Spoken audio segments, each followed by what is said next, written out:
Good evening. We are here at the City of Pinole Planning Commission, our regular meeting on Monday, March 27th. And if you would like to participate, there are different ways that you can do that. You can do that in person by joining us here at the Pinole City Council chambers. You can watch live on channel 26. And you can also join us via Zoom. If you have any questions or need assistance with public comment, you can reach Planning Manager David Hannum at dhanham@ci.pinole.ca.us. If you are going to participate via Zoom, then you may use the webinar ID 865-0537-5301, and you can reach by phone 669-900 at or 6833. Written comments you can send to Dave Hannum at the email that was provided. And anybody wishing to speak on an item listed on the agenda may do so when I ask you for comments in favor of or opposition to them. Tonight we are submitting or recommending, hopefully, we'll see the housing element to the city council. So we'll see if we need to have anybody speaking to that. So with that, then I call the meeting to order. And let's please stand for the Pledge of Allegiance. Pledge allegiance.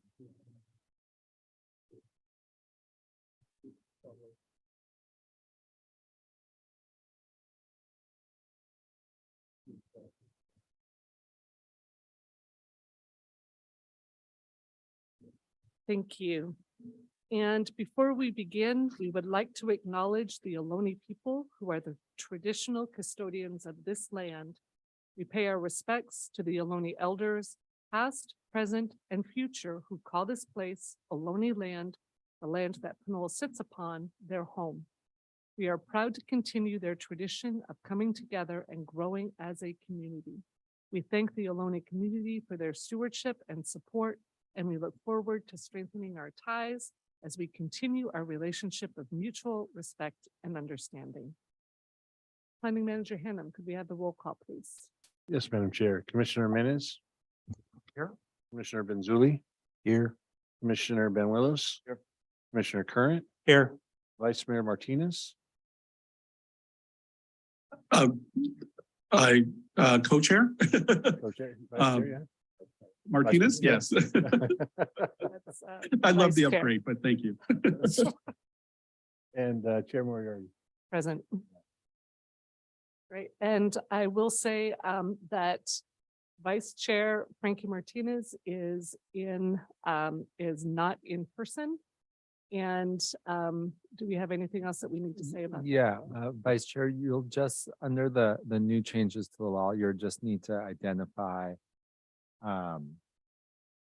provide a general description of the circumstances relating to your need to participate remotely, and then identify if there's anyone over 18 in the room with you who's off camera.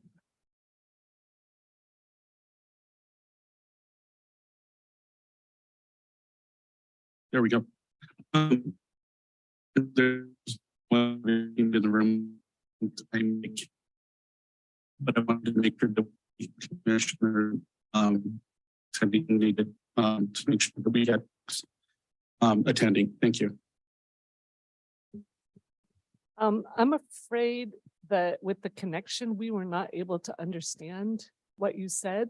Could we try it? Go ahead and give it a try one more time. Okay, can you hear me? Yes. Okay, so Chair Moriarty, no, there is no one in the age of 18 in this room tonight. And I'm actually on vacation. I wanted to make sure that you had enough commissioners present if you needed. But it looks like you have a full house, so I think I'll go back to my vacation if that's okay. Okay, that's okay. We Yeah. do have a quorum here, and so let the record show that Vice Chair Frankie Martinez is not present tonight. Right. Thank you very much for calling. Yeah, in. I think Thank you. that's good because we're having connection problems, but Frankie, if you had any comments about the, about the documents, I think it would be good if you could actually forward that to David or someone, but given the fact we have a bad connection, it's probably just as well you're not part of the commission today. Okay. Okay? Okay, good night. Good night. Okay, in which case then, let's move on to citizens to be heard. Planning Manager Hannum, do we have any citizens to be heard? I don't have anybody who's emailed or anything. So unless Justin, do you have anybody? Hi, Chair. I don't see anyone online right now. Okay, then let's go ahead and move on to the minutes from the February 27th regular meeting. Are there any comments before we call for a motion?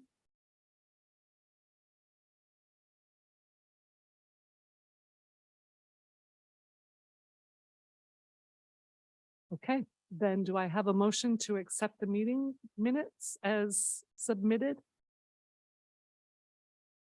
I'll move to accept the meeting minutes as submitted. Do I have a second? I will second it. Okay, and is there any discussion? I think you actually need to abstain. I wasn't at the meeting. Okay, thank you. And did you watch online or? Okay, great. So in that case, then we've got, I read them. I wasn't here, but I did read them. So I guess I can still, you read the minutes? yeah, I looked at them. do you need to watch online to watch the meeting as well? Just make sure. In order to know that it's an accurate reflection of what occurred, you would need to have watched the meeting, either live or a recording of it in order to. Okay, then I'll have positive. Okay, so that means we have 3 members. Okay, then let's call for that, please. All right. Commissioner Menes? You know what, before we do that, yeah, do we have to have, Oh, we still need a motion in a second. yeah, we have the motion Oh, and I can second it. I will second already it. seconded. But with Adam not being able to vote, I think. Oh, Anyway, Dave was the second. Dave was a second. Oh, I'm sorry. I thought it was Adam. Never mind. Great. So aye. Commissioner Benzuli, abstain. Commissioner Current, Yes, Commissioner Benuelos, abstain. Chair Moriarty, Yes. motion carries 3-0-2. And Chair, I believe Commissioner Menace was about to ask, don't we need a majority of the full body? And we do for some things like resolutions or deciding on permits, but other actions like minutes, it's fine to have just a majority of the quorum. So 3 is acceptable for approving the minutes. Thank you for that. Okay, then let's go ahead and we have a public hearing tonight.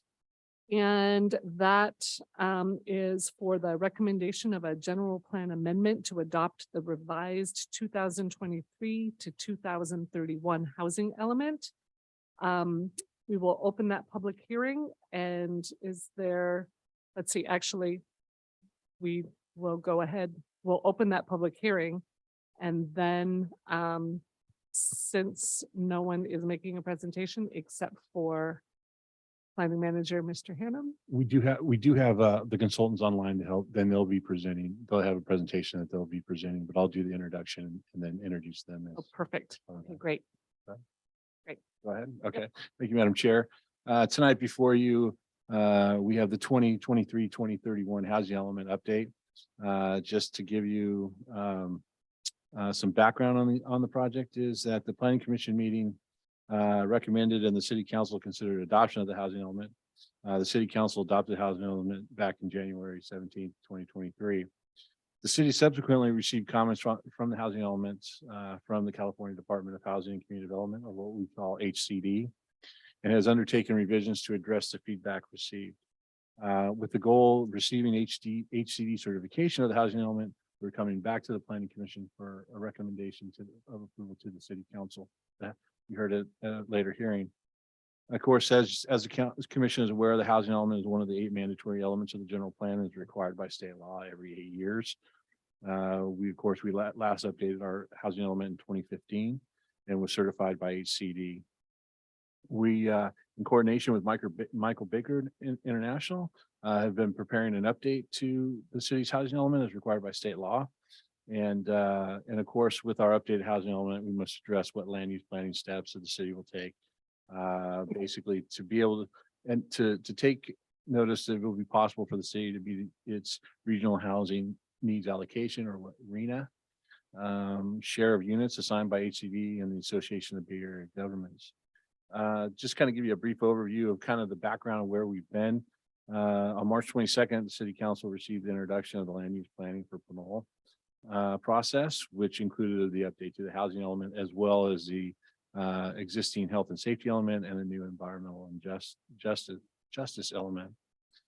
We did some multilingual online community surveys and was heavily promoted through the email list notification. We had over 149 community members take part in the survey, so that was a really good outpouring of community support on that, community outreach. May 11th, the first community workshop was held, and then on June 9th, of course, the second community workshop was held. Comments were taken in, and of course, all of those are being reflected in the plan. On the June 30th, a focus group interview was held with Friends of the Pinole Watershed. Pinole Creek Watershed, as well as the Pinole Valley Community Church and a property management company. So again, we're more reaching out to different areas of the community. And then on July 13th, the City Council and Planning Commission had a joint meeting to receive a comprehensive status of the update. So at that particular time, we were in the middle of a process. We wanted to let the commission and council know where we were and how we were heading towards, adoption. In October of 2022, the first draft of housing element was released. A copy of the draft is on our city webpage. The draft was also accessible at our land use planning for Pinole.com website as well. So we had it for people to be able to make comments. On October 24th, the Planning Commission reviewed the draft housing element with the focus on the programs and policies.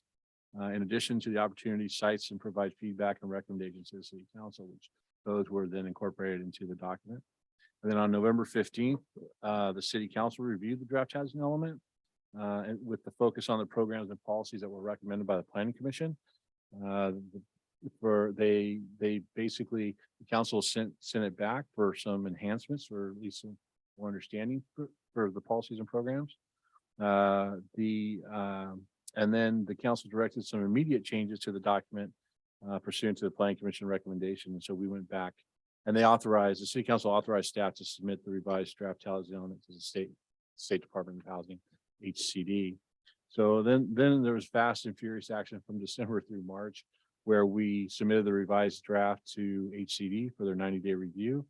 The Planning Commission recommended adoption on the housing element on December 12th. On January 17th, the City Council reviewed and adopted the housing element. On January 30th, staff received preliminary comments from HCD in form of a meeting with the housing element reviewers. We were able to get in front of the reviewer and talk about different policies and programs that are needed to be addressed.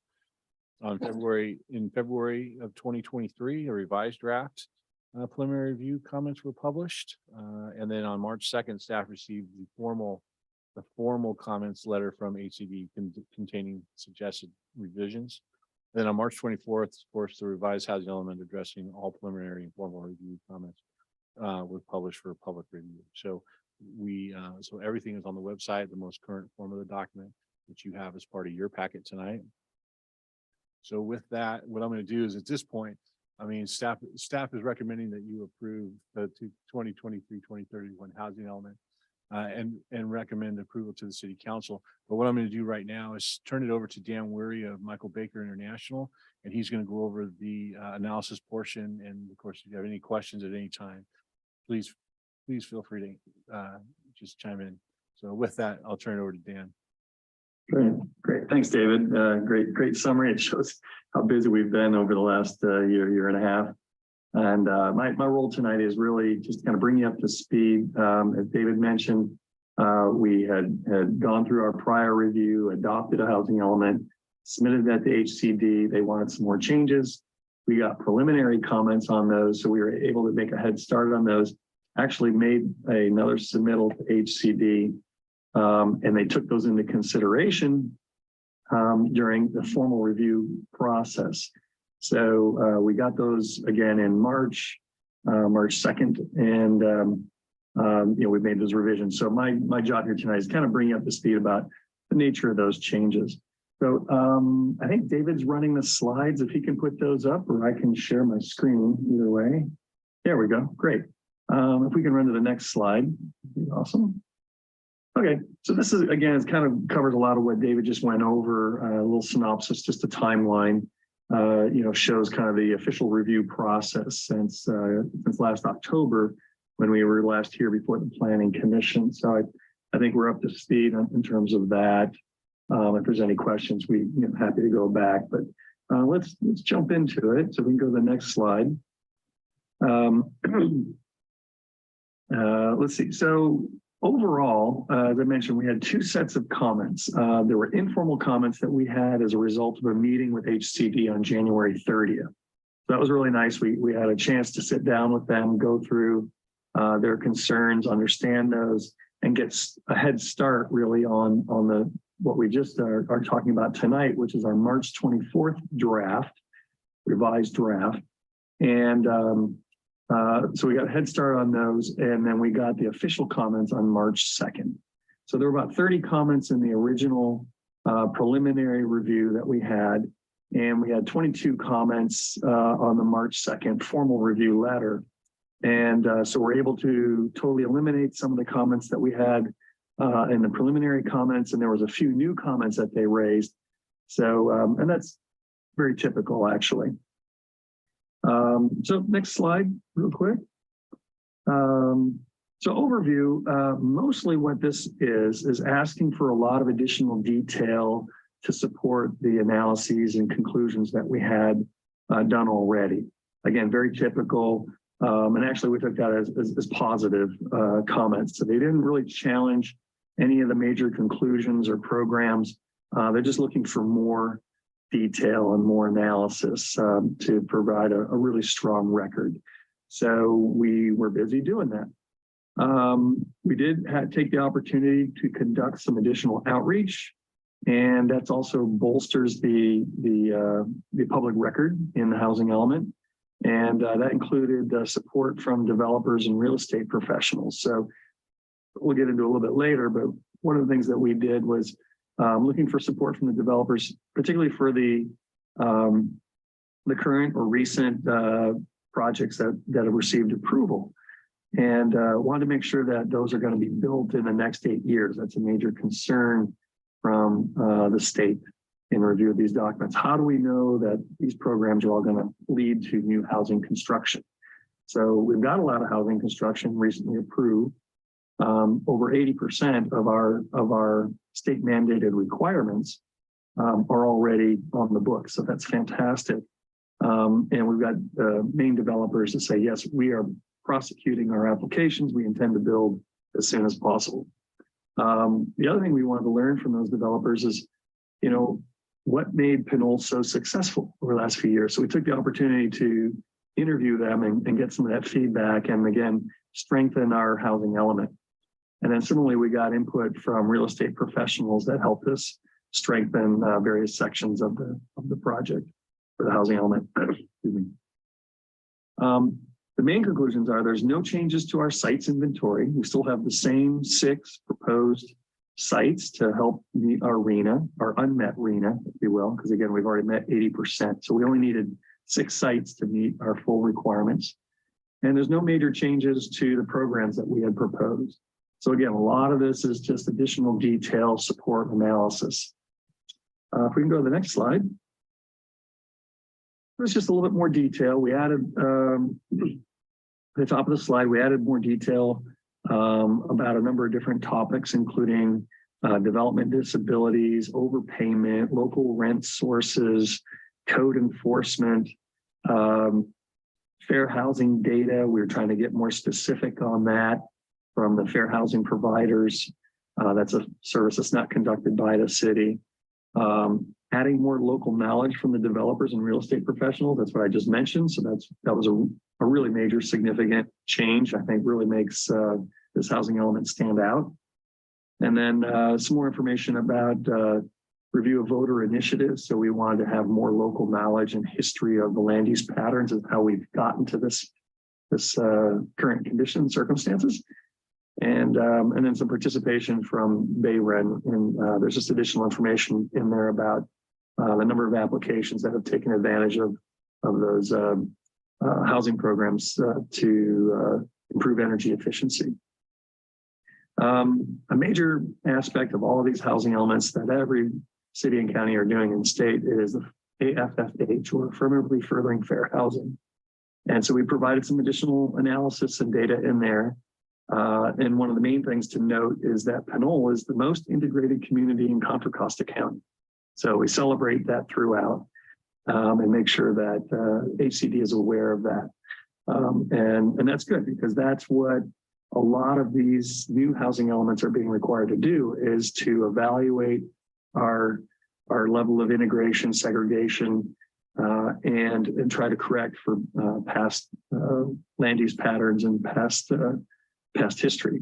So the good thing is Pinole, again, is a very good actor and has been very successful and is the most integrated community in Contra Costa County.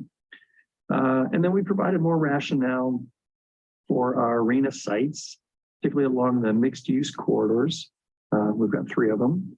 And we just did some more analysis and provided more factual data for them. So a lot of what we did is to try to take data and analysis out of a narrative and put it into a table. We added county level historic development trends. So again, trying to provide more of a story and a history. HCD on this round of housing elements really wants to understand how we got where we are. You know, what explains our land use patterns, particularly if there's been any patterns that contributed to segregation or discrimination. And then we added 2 contributing factors to local fair housing conditions. So again, just providing more information overall. And our next slide, pop that up. This is regarding our sites inventory. Again, the core of every housing element is the sites inventory and the programs. So we added more trends and examples, particularly showing commercial to commercial development. And the reason we did that is, again, HCD is kind of challenging all of our sites, as they do for everybody. And they want to make sure that what we say is likely to be developed in the next 8 years is likely to happen. So they're looking for factual trends. So we did a little bit more analysis of the various applications. In addition to the housing projects that have been approved in the last 8 years, and particularly the last 3, we also looked at the commercial projects. And so because there's so many projects that we're showing in and around these commercial or mixed use corridors, ACD was concerned that, well, some of these properties might be developed just for 100% commercial and you won't get any housing out of those. So we looked at the trends, and again, the trends were very positive and substantiated that our assumptions were very conservative. So we provided some math in there for HCD. We also provided a comparison of our non-vacant sites that are already got development on them, to the sites that were recent development projects. And the reason, again, is to show, hey, these are similar and we can expect these sites to be developed in the next 8 years. And again, those compare very favorably. We provided details on each pending or recently entitled project. And again, looking at some of the same selection criteria and circumstances to demonstrate that these are likely to be developed and have similar yields as we've been generating over the last couple of years. And then, as I mentioned before, we think kind of the coup de grace is really, we got these additional support letters from recent housing developers that one, they intend to commit, or they do intend to finish their projects as soon as possible, and certainly within the next 8 years. But they also gave us really good feedback on what was so attractive about Pinole, what works. And I just have to say that your staff got exceptional remarks for support and professionalism and being really a cooperative and supportive partner in these projects, really helping the developers do their job and really help the developers meet the goals of the city. So again, you can read the letters, then they're in Appendix D at the end of the document. I encourage you to do that because you should be proud of your staff. Okay, so the next slide is, again, summary of the revisions. We talked about constraints. So that was some of the additional changes we made. And again, a lot of this is the same thing. We added more specifics on permit processing time. Again, HCD wants to know that the approval process is clear and is predictable and doesn't take too long.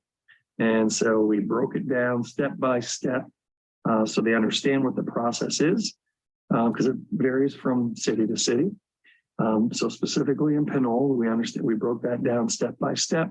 And then we did analysis of a whole bunch of projects to show, again, how efficient Pinole is. That's one of the reasons that developers were so happy to work with your staff and selected to develop in Pinole is your approval processes were very, very quick. And in the scheme of things, projects that like you guys have been approving recently often take easily 2 years to approve. And the city of Pinole has been doing it And I think the average was 40 months. But there was one project that kind of was the anomaly because it had an environmental impact statement that required not quite 2 years. It took 70 months. So that kind of skewed it. Most of them were averaging about 25 to 28 months, which is fantastic. So 6-month approval process is amazing. And again, you should be very proud of that. So we made some other clarifications throughout. There are a number of different statutory things that they wanted to see, or HCD wanted to see, which was, hey, what's in your building code? What changes in your building code, for example, might affect the housing process? So we went through in detail and broke that out, and there's nothing there that's creating a constraint. They also wanted to see a specific review of your development standards zone by zone. So we had all those standards in there, and we just went through and again demonstrated that as demonstrated by the recent approvals, those height and setback requirements in particular are not a constraint on development. In fact, a lot of the projects were exceeding the permitted density with the benefit of a density bonus, but didn't exceed your minimum or maximum setback requirements or your height requirements. There were a couple of cases where they were, and we called out the reasons for that. So in one case, there was an infill development around an existing office building that was right in the middle of the site. So that site added new commercial space as well as residential units, so a true mixed-use development. And there's an additional 10 feet of height that was used as part of the density bonus on that project. And that was just really to kind of work around that existing building, so you didn't have to take that down. So again, process working very efficiently and no real constraints. The next slide shows just a couple of things that we did with respect to zoning. We clarified that the zoning does comply with the recent state housing laws regarding emergency shelters and supportive housing standards. So that was just needed to be called out and highlighted for HCD. And there's another requirement that per Senate Bill 330, all affordable units or units that were occupied by a lower income household, if they're being replaced or if they're being demolished or converted, need to be replaced. So the effect of that is a no net loss of affordable housing units. So it's a really important law. And again, we clarified that in the provisions that that's going to be complied with. And the other thing is we made some changes, and we'll go through them, I think, in the programs when we highlight the actual changes to the programs, streamlining the parking reduction process. So there's a provision in the zoning code that allows for shared parking and a reduction of the minimum required spaces. That requires a conditional use permit. And we're trying to streamline that process a little bit, just make it a little bit easier. It's not a similar process, but it would be, and then there may be some actual other modifications to parking later on. And then public participation, again, we discussed efforts to reach out to low and moderate income individuals. That was a particular concern. And again, I think the city should be really proud of, I think, the most comprehensive community engagement program we've seen. We've done over 20 of these, and lots of other projects. With every project has a community engagement component, and this was, I think, the most robust, the most multi-pronged effort. You used every possible venue to reach everybody in the community and get their input. So again, I think I kind of hold Pinole as a great model, and so we tried to make that very clear and celebrate that again in the housing element. On the next slide, again, this is just the housing sites inventory. This hasn't changed. So just kind of putting that up there. This shows both the recently entitled projects, may be hard to see on your screen, but those have like a crosshatch on them. And then the proposed 6 RHNA sites to meet the remaining RHNA obligations. And those are shown in different colors based on what income level they're designed to meet. So again, not a lot to see here, which is great. You didn't need many sites. and you're in really good shape going forward. So the next slide is just a couple of slides left. And these are just the housing element program revisions. So we added a new program 5, and that's to provide technical assistance to streamline the SB 9 units. And that's the state law that allows single family lots to be split and add accessory dwelling units to them.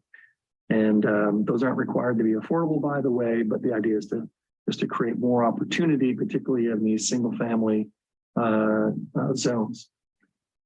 So that was a program there to help facilitate that. And then a couple of the other programs were modified. And again, mid-cycle review process, that's a really common standard. Just says after 4 years, we're going to evaluate and make sure we're on track to meeting the 8-year goals. And again, you're already over 80% of your goal. So that's something that HCD wants to see, but it's almost moot at this point because you've done so well. And I'd argue that many cities will not even approach getting 80% of their arena, even though they're required to do this. So you've already done an excellent job. And again, some other programs here, coordinate with PG&E. We added some additional timeline for actions should your very modest needs for additional accessory dwelling units not be met. And we added a timeline for updating environmental documents, which would help streamline future projects so that they could effectively be cleared, or maybe perhaps all or most of their environmental issues from a development project might already be cleared under prior environmental studies. So a couple more slides. The next one shows programs 9, 11, and 12. And I'll note here on this slide, excuse me, there's a couple of things shown in italics, and those actually reflect responses to the formal comment letter that we got on March 2nd. A lot of those other changes were already in the interim draft that we had submitted to HCD, and they accepted them. So these were the ones in italics were some additional enhancements that we did based on the formal comments. So the program 9, again, more details to ensure that the program assists all lower and special needs households. That was in the program. We just really kind of called it out and made it explicit. We did set and increase the goal to provide assistance to 25 households. So we just kind of upped the expectation there. For that, it was for the use of the fee waiver program. Program 11, identify specific emergency shelter standards to comply with state law. Again, just showing compliance, and that had already been accepted in our interim draft. Program 12, these are really kind of esoteric changes, but all of your residential zones allowed group homes with the exception of the R zone. There really is no reason for that. So we added that in, and then we're also including a definition of group home that will be added into the zoning code later, just to make it explicit that these are allowed and what we're talking about in the zoning ordinance. So it's almost cleanup type actions. Let's see, we're going to review and revise the definition of household to ensure clarity. We think it's pretty clear, but HCD was reading it and interpreting it slightly different than the intended area. So we thought, let's just clean it up and make it explicit. So there is it's not subject to any interpretation. Again, there's a commitment to study and possibly revise parking standards. HCD noted that some of the residential, particularly multifamily parking standards were relatively high and would like to see some changes. So the commitment is there to take a look at those. As I mentioned before, the next bullet shows we're going to reduce the level of approval that's required, the barrier, the effort to either do shared parking and or reduce the parking requirements. And that can be from a conditional use permit to an administrative use permit. So it just makes it a little bit easier. And we talked about there's some required findings in there, maybe adding some additional findings. So there's other opportunities other provisions to qualify for those findings. And lastly, identify that specific state law density bonus requirements are included. So again, a lot of these were cleanup items. And this is pretty much my last substantive slide. So a few more programs. Program 13, we just modified to ensure replacement of affordable units per state law. Again, these first three, 13, 15, and 19 were already accepted by HCD. Program 23, we just modified to add that, excuse me, there will be at least 2 events per year for community outreach for that particular program. So we just, again, all of our programs need to have a specific metric with either a specific outcome that we're going for and a timeline.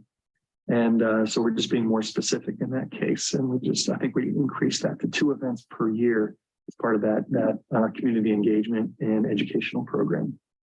And with that, that is my summary of the changes. We're happy to answer any questions.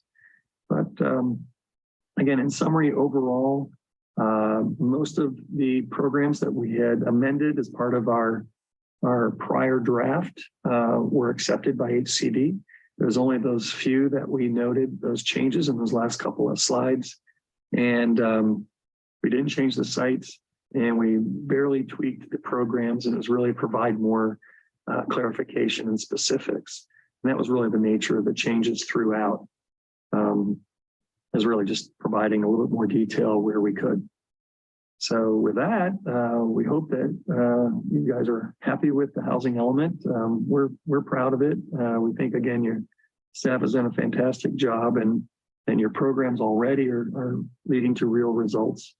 And we're very hopeful, and we think confident that with these changes, HCD will issue a letter of substantial compliance, otherwise known as a certification letter. And we think we were pretty darn close on these changes and to begin with, and most of these are just adding details. So now that we've added the details, hopefully they'll provide that letter, and you're off and running. You can start implementing as soon as possible. So again, happy to answer any questions that you may have.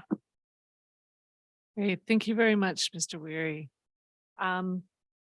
I guess the thing is do we have, before we go into questions, do we have anyone from the public who's? At this point, there hasn't anybody who emailed me, so I don't know. Justin, do we have anybody online? I don't see anyone online right now. Okay. Yep. All right. At that point, then, first of all, let's go ahead and start off before we dive into anything specific here. Do we have any questions for Mr. Weary or for staff? Why don't we just go ahead? We'll start run down this way. Fine. First off, I'd like to make my standard ex parte note that I sent out a message about this meeting to my email list. Received one comment back from Commissioner Rupert commenting that it would have been nice if the community as a whole could have been informed about the letters that were mentioned at the last time the housing element was discussed before this commission. Or maybe it was before the council, not entirely sure, but that's the total of my ex parte communications on the topic. With regards to questions.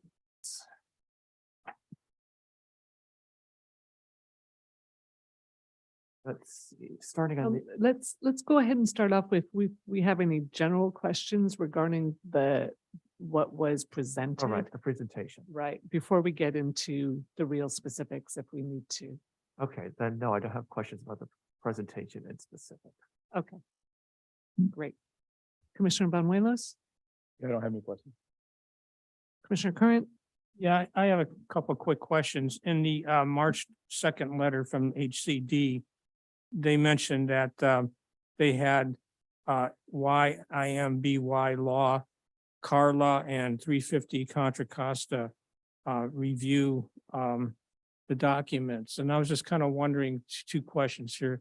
I'm not sure what those organizations are. And I was also wondering if one of those might be party of the lawsuit that's presently against City of Pinole. organizations are not themselves party of the lawsuit. They're certainly, some of those work closely with the entity. That is in litigation with the city. I would say just generally, a housing element draft, excuse me, is a public document and anyone can make comments and submit those comments to HCD. So it's not like HCD was providing special access to them. Dan, I don't know if you have anything else you wanted to add to that. Yeah, I think it was interesting. We got those comments actually late. They were addressed to the city, but we actually got them through HCD. So that was interesting. But the comments were kind of in a way premature. One of the letters was talking about how to calculate the housing need, frankly, and the housing production trends. And they were basing it on old data. They didn't take into account the 635 plus or minus units that have been entitled in the last 2 years. And so their projections were just kind of very out of date. So they wanted some other, one of the other letters was really focused on a very, again, esoteric procedural requirement.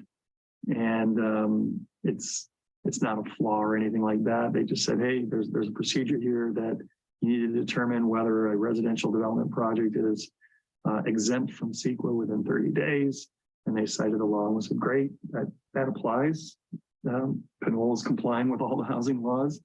And as far as we know, no changes need to be made to your current code or processes to do that. So there wasn't a lot there in the letters in our view that hadn't been addressed already. Great. And before I go, again, you guys did a fantastic job. I've read everything and I like the way you were able to respond to HCD, which is my second question and that is, how much of a dynamic discussions did you have with HCD to make the changes? Is this something that where you sit down and you say, well, where HCD says, oh, we want you to do this. And we say, well, how about we do this? And they say, oh, that sounds good. And then they write the letter. Was there a dynamic discussion going on, or was it all kind of like emails or letters, whatever like that? Or It's kind of a one-sided discussion, to be frank. HCD says, we want this. And we say, how about that? We're doing this. But in the end, they kind of have their mind made up, and it depends on the individual reviewer. Sometimes between cities, we've seen some where there is a little bit more of a discussion, but generally there's not a lot of negotiation. We'll offer and we'll have ideas and say, hey, we intend to do this, or we did that, and often we, sometimes they have comments that. Frankly, they just missed the response or the section in the housing element draft. And so we say, oh, that's covered on page 98. And they, oh, okay, great. And then we kind of move on. In the end, and you'll see there's a direct, track changes. And then there's a document that we prepare just for HCD, but we made it part of this document that actually shows what the comment was and what the response is and where it is in the document. And we do that to facilitate that review. And so unfortunately, it's not as much, not as dynamic as you would hope. well, maybe I used the wrong word in dynamic. I guess where I was really driving from is that, was there a meeting of the minds, whether it was one-sided or not, as to what HCD wanted? And you feel like you've been able to respond to HCD in a positive manner that way? Yeah, no, I think so. The main reason for that meeting is to make sure we understand what they're asking. So they have their comments, and they have, and a lot of these comments we see over and over again, but the application from city to city varies based on the nature of the city. And so a lot of times, they say, we need more information. Well, what exactly do you need? So we try to tease out what's going to satisfy their curiosity, if you will. That's And, great. So it's a good discussion. Again, I think you've done a great job, and I also appreciate the working of the staff too. You know, I'm glad you brought that up, but I'm very impressed by, what the staff is doing too. Okay, well, thank you. That's all I have right now. Great, thank you very much. Commissioner Benzuli? Thanks. And so I have a couple questions that it's more from not necessarily going through this process with HCD and the housing element plan. And I'm not sure if there's a question for Mr. Rary or staff. Looking back at kind of the timeline where we recommended approval, the city adopted it, then we got comments covered back into this. Is that kind of standard of the process? Yeah, so it's Yeah. very standard for, well, at least this cycle, it's it's standard for a city to submit something to HCD. And, adopt something maybe before the city council or just submit it, to, without adopting it first and then get comments back saying there's things we need to fix. HCD has been a lot stricter, for lack of a better word, or nitpicky, depending how you look at it, than in previous cycles. And so I think a lot of cities tried their best and adopted what they thought met all the requirements and then got some comments back from HCD requesting changes. Okay, then I guess a follow-up question is, so let's say this gets submitted and approved and does it go back to HCD? Do they have more comments or this kind of starts the top of the cycle? So when we adopted and submitted to HCD, they will have 60 days to provide comments. We think we've addressed all of their comments. It's theoretically possible. I don't want to say that they definitely won't have any comments. Staff and the folks at Michael Baker feel confident that we've addressed their comments. But there have been cities that have gone through a similar process and HCD raises something new on the second comment letter that they didn't raise before. We hope that doesn't happen. We're very believe that HCD will say, yes, you've addressed our concerns and give the letter. But if not, we might have to do this process again, depending on the level of things. So here, for example, they some of our responses to their comments added new programs and things like that. That would really require action from the city council to amend it. If they're sort of more minor than that, maybe just a piece of data or something, it may be something staff can do administratively to make that change. Okay. And then I think my last question is the point that Mr. Wary made up of Commissioner Curran's commented about how the dynamic interaction went with the comments. So there's something, I guess, that comes up here that we didn't necessarily like. I mean, obviously the clarification of the data is probably recommended, that's just a test, but if there's a question on a program or something we didn't necessarily like, can we go back to HCD and say no? Or is it more, it sounds like it's more of a, this is what we want. Yes, we can intermingle words, but it's not like if they want a specific program or a specific thing, that is kind of what we do. Is that generally, I hate to got a spot there, but is it generally true? Yes. Yeah. Who would like to respond? Well, I would also add that, yes, we generally have to do what they are doing, but for example, like the SB9 program that looked at it, we identified we're gonna take steps to make that SB9 process similar by, creating, a new application form, doing a zoning amendment to create objective standards, but we didn't say in there, we haven't, we still have discretion as we implement that program to decide, what are the objective standards that are going to be adopted, that there's still a lot of flexibility. I don't know if that's the perfect word for it, but for the city to implement these programs, it's said it's going to implement, but the details are still in some cases left to be worked out. Dan, I don't know if you have anything you'd like to add. Yeah, I think bottom line is, unlike any other element of your general plan, this one requires a third-party review by the state, and they hold a lot of leverage. So if they want a particular program, we keep revising until we can satisfy them. And I think we're pretty good. As we noted, they accepted most of the other programs that we had submitted in our interim draft, and just made a few additional tweaks. And we think that those remaining ones are pretty minor. So I don't think there's a lot of change there, but the programs are drafted such that, again, they're a program. They kind of, it's like a menu at the restaurant. They're forecasting what we're going to do, but you've got flexibility in terms of, how that's implemented over the next 8 years. We do have goals and metrics and outcomes. So if you don't do it, HCD can come back and say, you said you would do this, this, and this 5 times by 2026. Did you do it? And hopefully you can say yes. And if not, they'll probably explain why. And there's, I'm sure, a very good reason. So that's kind of the dynamic there and how that's expected to work or should work. And kind of to your other question, how many times do we have to go back to satisfy HCD? One of the primary reviewers who's been at this for decades said, almost nobody gets this done in under three reviews. Like, oh geez. But I think we're very confident and very hopeful that this one will be acceptable and we'll do the trick. So hopefully that works. Yeah, and no more questions.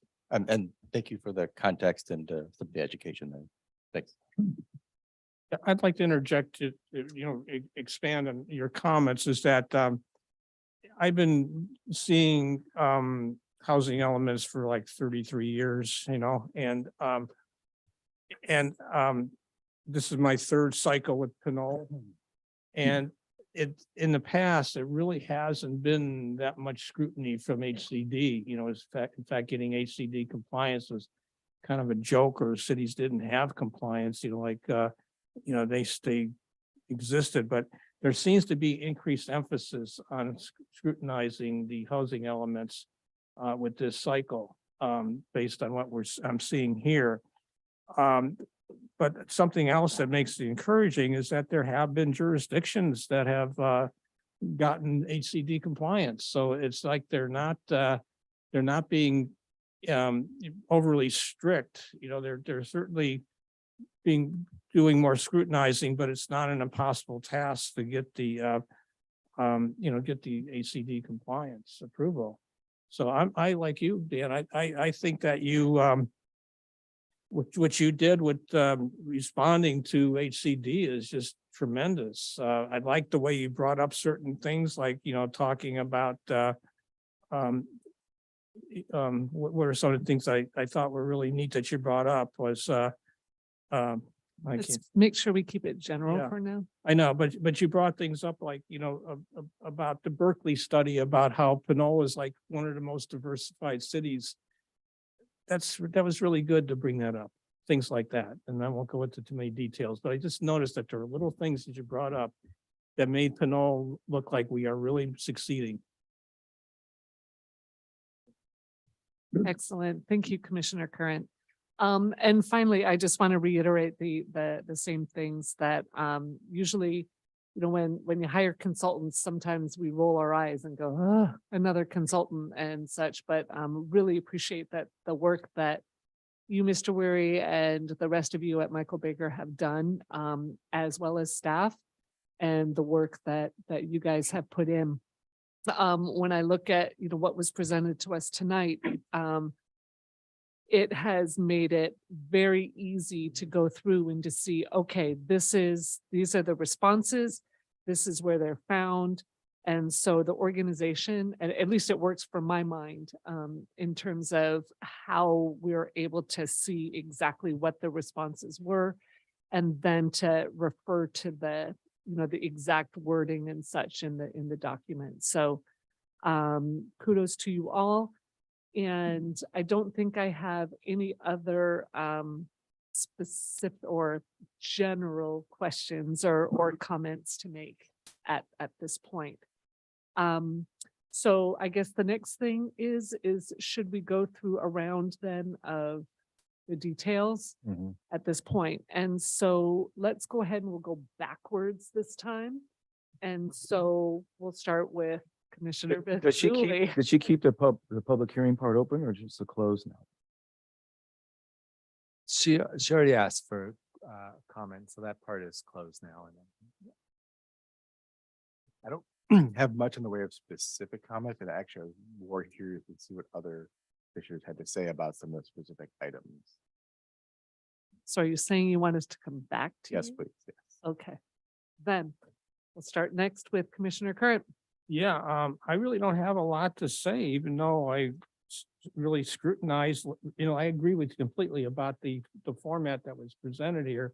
It was just so easy to go through and see what the changes were and to read them. And I just think you responded marvelously to the comments that HCD had. And,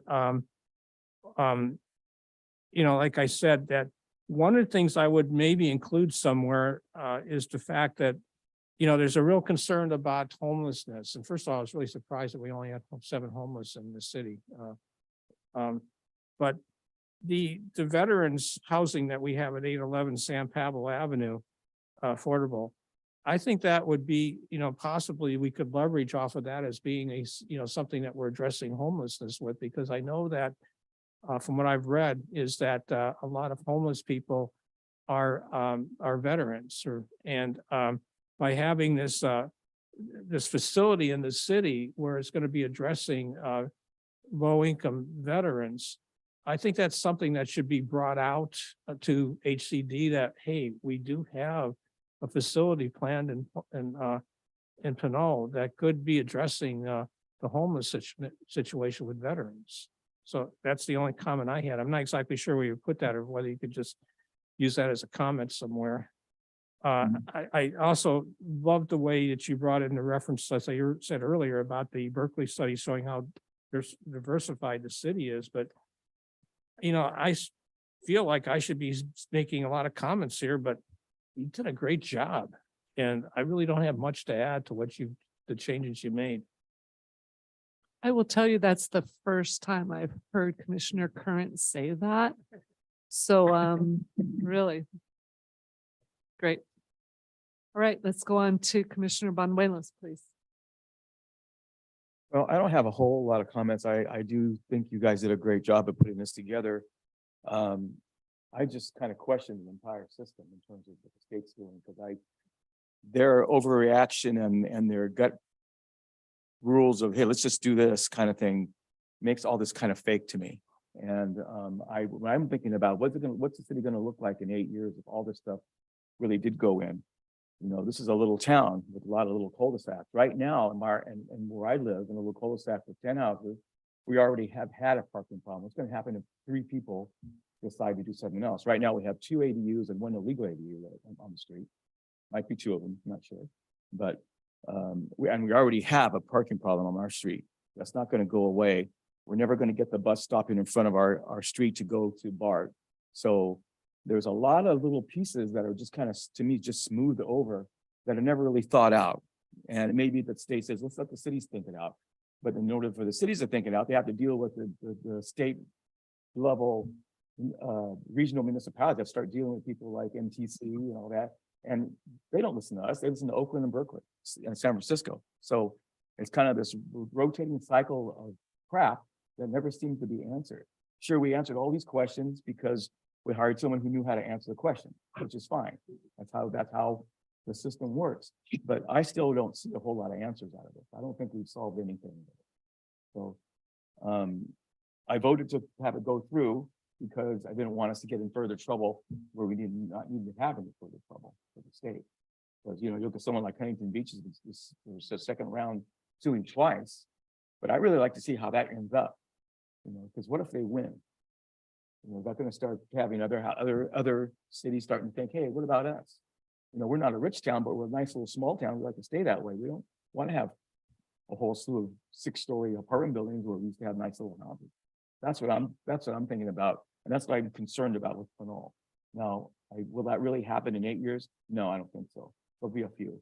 And I thought we've done a pretty good job at controlling as best we can the 600 units that are going in. And they were all specific in what they were doing.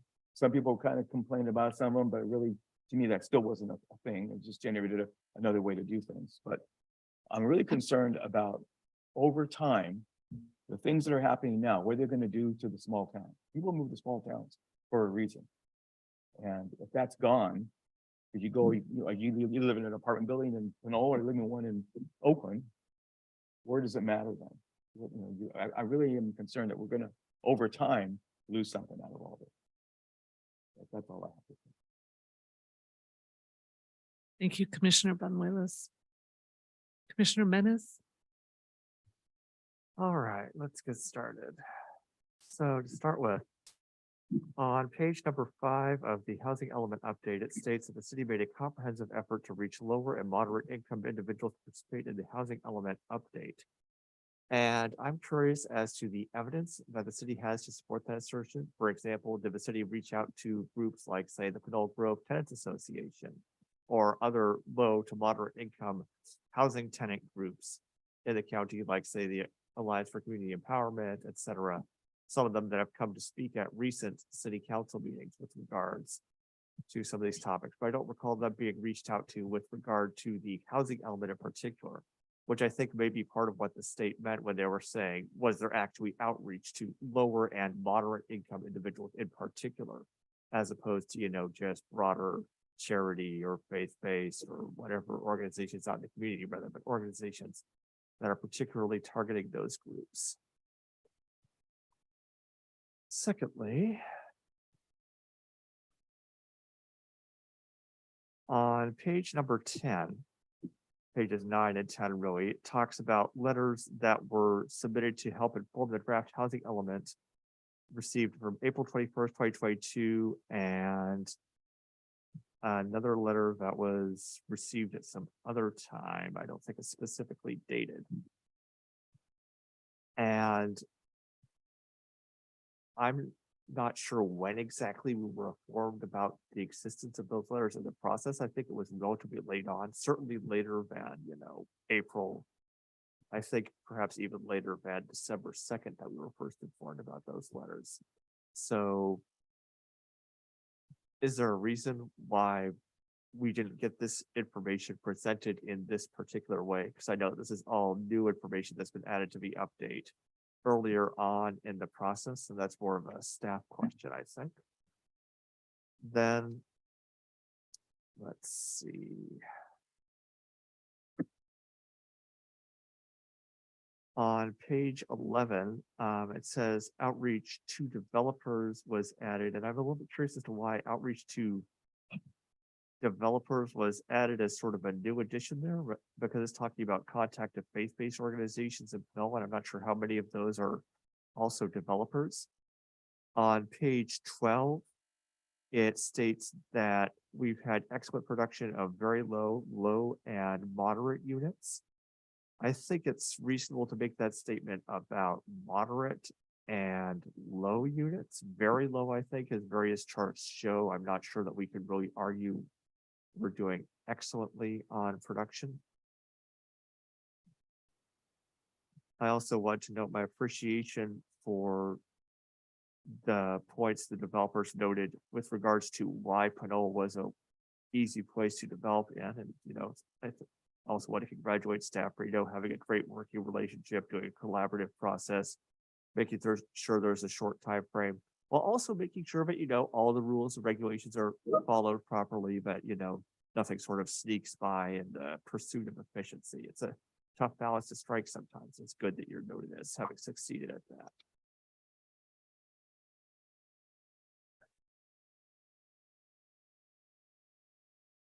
On page number 30, I note that there's a breakdown of the regional housing needs assessment into the extremely low and very low categories in table number 3. And I was wondering whether that impacted our requirements for buildup, because I know that a lot of our requirements are saying we're gonna meet the very low category.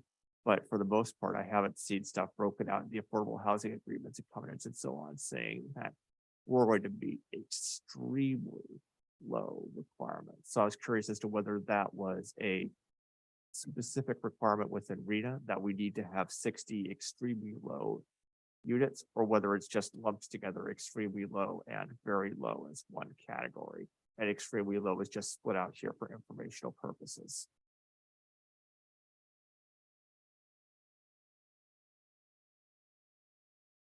Let's see. One thing that I thought was wildly interesting on page number 34, table number 7, racial and ethnic composition of Pinole, was that the set of Hispanic individuals in Pinole identifying as white decreased over the decade time frame, but that percentage of Hispanic individuals of the city as a whole didn't particularly change. So I think that's also having part of an impact on the overall racial and ethnic breakdown, not including Hispanic or Latino. There's a shift to having 2 or more races, and it's markedly higher than it was previously. I think about 0.8% there. Let's see. Next up.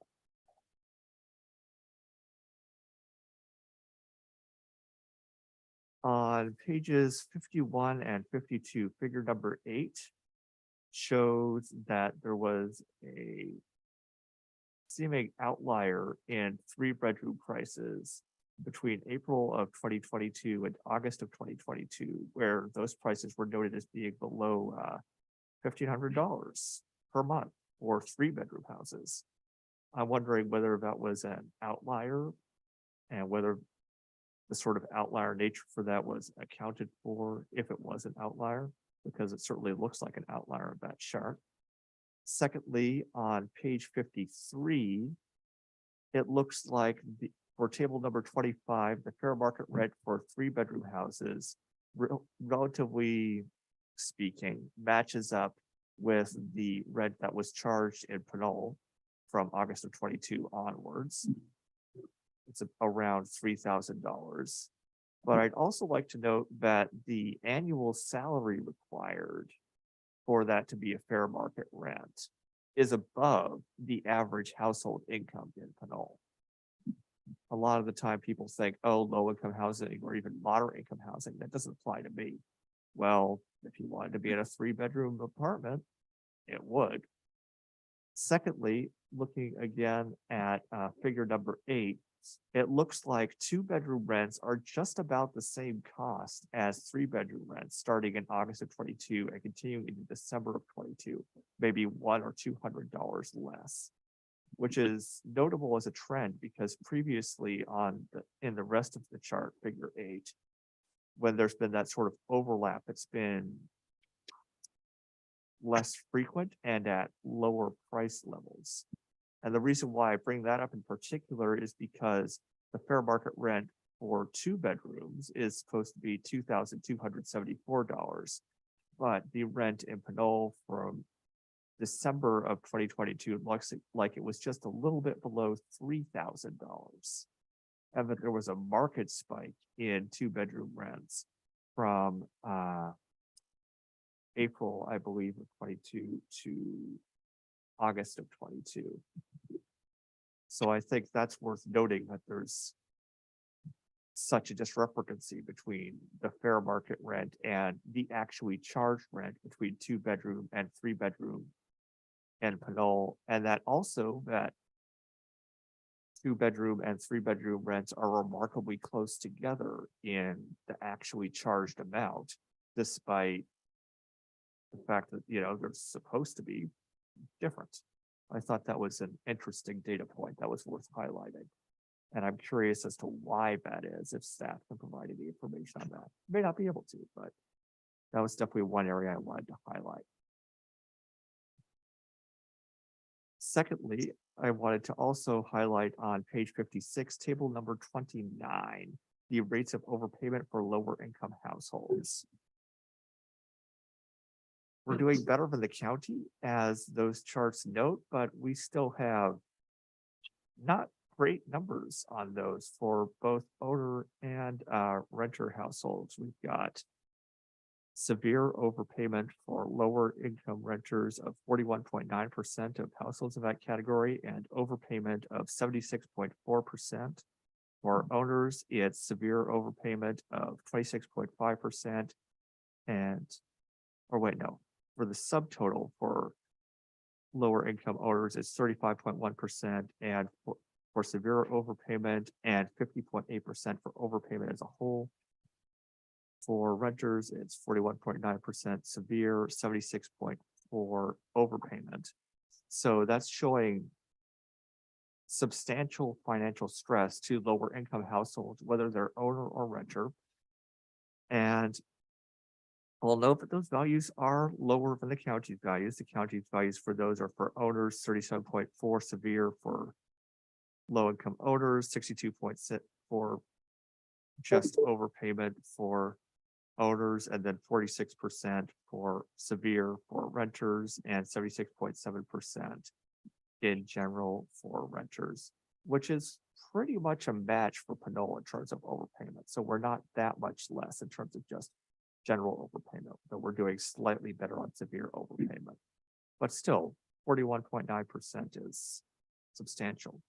I'd also highlight, since we're talking about extremely low income households, that 63.5% of households in the extremely low income renter category were classified as being in the severe overpayment category, along with 52.5% of older households in the extremely low income category were in the severe overpayment category.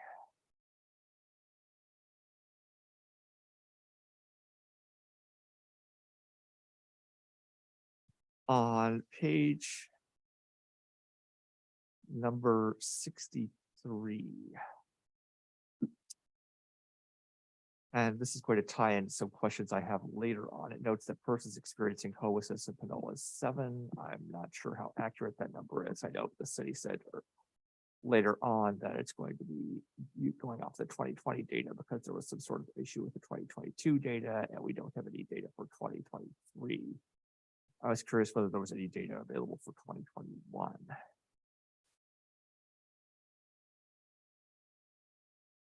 Here we are.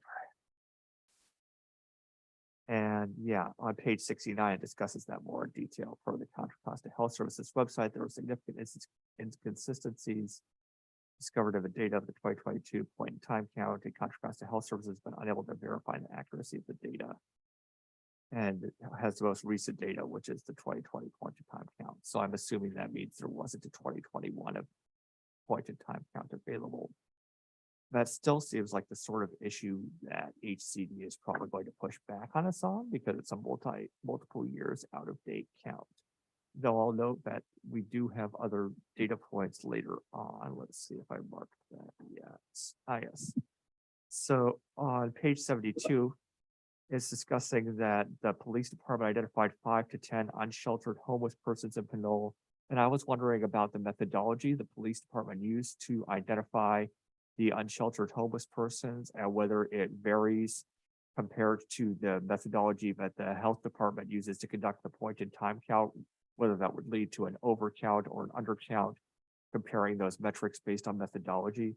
With regards to Commissioner Curran's point on whether the Saha project could be counted against homelessness, well, we don't have specific data for Pinole here. I think table 42 notes that characteristics of persons experiencing homelessness in Contra Costa County in 2019, that's on page 71, by the way, states that 5% of the total were veterans as compared to the various other categories. There were a lot more in the severely mentally ill, chronic substance abuse, and even victims of domestic violence in the unsheltered categories compared to veterans as such.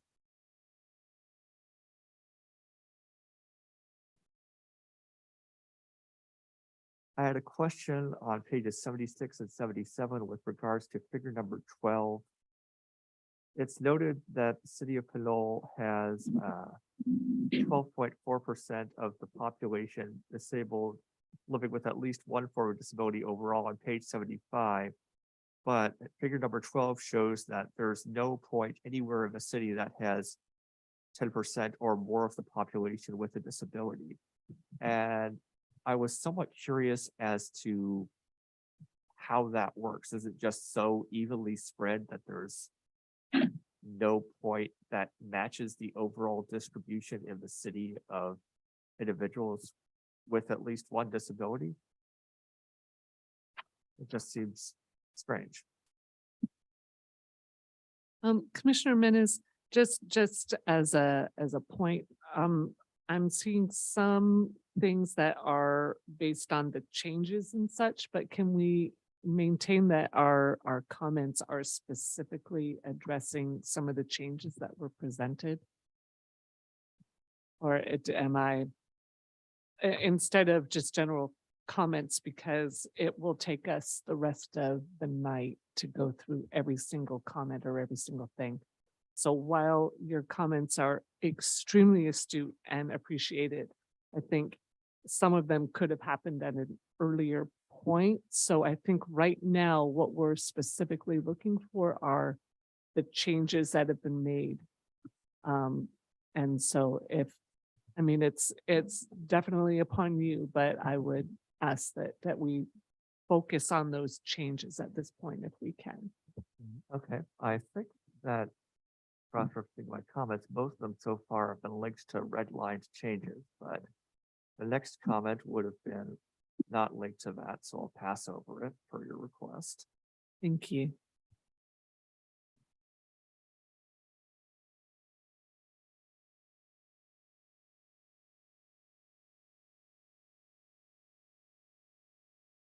On page number 95, I think one thing that's important to note is that it says that conversations with developers pursuing projects of the city, parking was not noted as a constraint on their projects.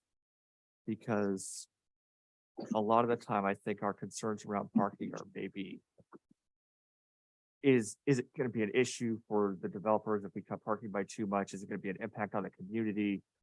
So I think it's worth noting as we're having discussions around the, on page 96, multiple programs to review and reduce parking requirements, that in terms of impact on development on the developer side, that's not necessarily as huge an issue. Though, of course, developers aren't the only party that are impacted by reduced parking requirements, as Commissioner Banuelos noted quite recently.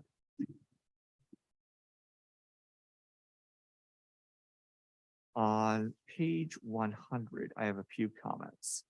It states that as part of program 7, the city will pursue creation of an in lieu fee alternative for the inclusionary housing requirement to provide flexibility for smaller projects and to create a new funding source for affordable housing projects. My concern with that is that given the fact that fees are probably going to need to be pooled over time, how do we sort of balance out the net value of funds spent to build affordable housing now versus funds being pooled for affordable housing sometime in the future, given inflation and the associated impacts on being able to build affordable housing? Secondly, on page 101 and in a few other places of the document, so table 60, there's a zoning category called RC. And I'm not quite clear what that category is. I think it should probably be defined on page 100 because I think that's the first time it's introduced with regards to table 60. And I'd appreciate clarification on what zoning category RC is, highlighted in red on table 60. It's regional commercial. That one I can get you right away. RC is regional commercial. So how does that differ from commercial mixed use? Is it a new zoning category that the city is creating? No, the RMU and the CMU were created with a specific plan in 2010. So RC was established in the general plan process back in 2010. Okay, so it was just added to the chart. It's not a new thing overall. Yes. Let's see. On page number 105, constraints on housing, there's a comment about areas and land zoned OIMU located in the most walkable corridor of the city. I'm not necessarily sure that I agree that the northwestern quadrant of the city is the most walkable corridor. I think that would probably be Old Town, which is not really northwestern. I'd call that more northeastern, and I'm pretty sure that Old Town. I don't think Old Town is mostly OIMU, though I could be misrecalling on that.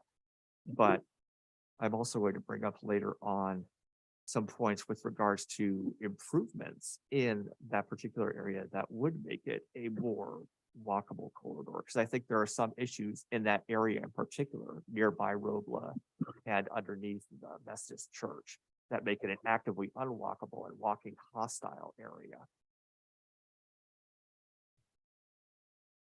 On page 111, I appreciated the concrete data on recent permit processing examples. I'm wondering if it would be possible to turn that data into charts, maybe have bar charts showing the timelines or comparing the timelines, given that you've got all the data laid out here for the greater convenience of the public looking over the data at a glance.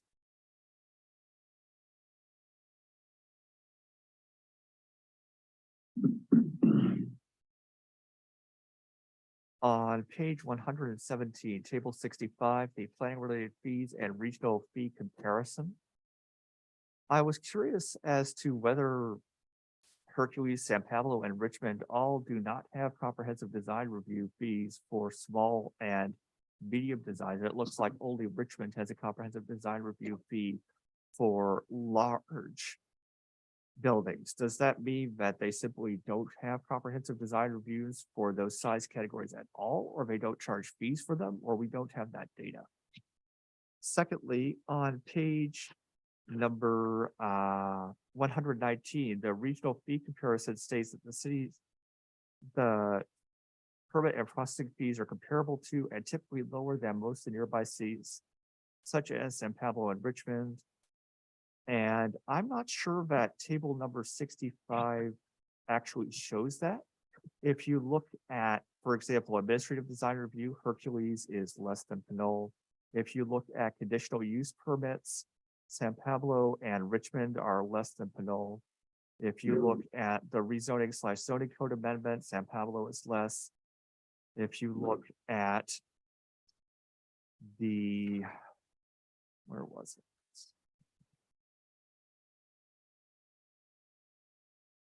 Final parcel map, were significantly more than Richmond on that one. And possibly more, possibly less on the tract map variable for that. So I think there's several categories where there simply isn't data, so we can't do cross comparison. And there are other categories where the data seems to show that our fees are in fact more expensive than some comparable cities, though less so than others. So I think that if we're going to make an assertion like we're making on page 119, that we need to either have more data or be more specific about how our fees are typically lower. I think it's fair to say that our fees are comparable, but given the numerous blanks within the data charts on page table 65 and some of the fee comparisons in the charts where we do have data, I'm not sure that the assertion typically lower holds. Commissioner, if I can interject, I think we've reached or far past the point at which staff can keep track of the volume of questions you're asking. And so, I mean, there's frankly no way to respond to most of these tonight or remember them. And so what might be helpful is if you could submit them in writing and staff could work on getting some of these responses perhaps before the city council takes this up or and incorporate that to the extent they can into their presentation. Because we're, well above what is feasible for staff to respond to at this point now or before the city council meeting. So if you have specific ones that you'd like staff to respond to, we certainly welcome you to send them, but with such a large number, it's just not feasible for staff to respond to them. And we want to respond to the ones you are most not concerned with, but most interest you, so we can get you that information. All right, in that case, I'm going to limit my points to the questions I have that are of highest concern, because I'm worried that they will lead to conflict with the state. So.